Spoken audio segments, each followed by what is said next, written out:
भगवद गीता अध्याय 14 गुणत्रय विभाग योग। भगवान श्री कृष्ण ने इस अध्याय में अर्जुन को प्रकृति के 3 गुणों सत्व और तम के बारे में समझाते हैं। वे बताते हैं कि ये तीनों गुण मनुष्य के विचारों, व्यवहार और कर्मों को प्रभावित करते हैं।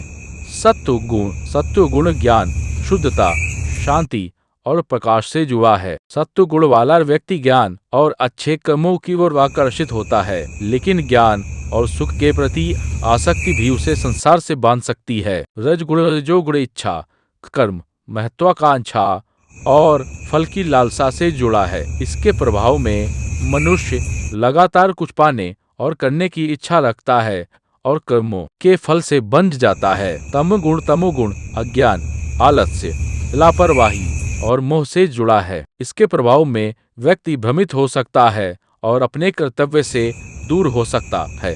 श्री कृष्ण बताते हैं कि ये तीनों गुण मनुष्य को प्रकृति के बंधन में रखते हैं।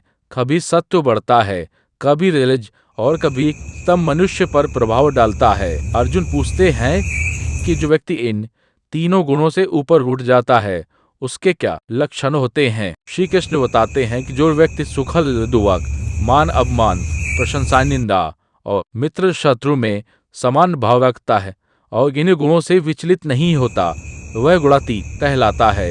ऐसा व्यक्ति किसी भी गुण से आसक्त नहीं होता और अपने भीतर स्थिर रहता है। वह भगवान की अनन्य भक्ति के द्वारा इन तीनों गुणों से ऊपर उठ सकता है। अंत में श्री कृष्ण बताते हैं कि जो व्यक्ति प्रेम और अटूट भक्ति के साथ उनकी शरण में आता है, वह प्रकृति के इन तीनों गुणों से ऊपर उठकर ब्रह्मा की अवस्था को प्राप्त कर सकता है। अध्याय 14 का मुख्य संदेश। सत्व, रज और तम तीनों प्रकृति के गुण हैं। सच्ची भक्ति और आत्मज्ञान के द्वारा मनुष्य इन तीनों गुणों से ऊपर उठ सकता है।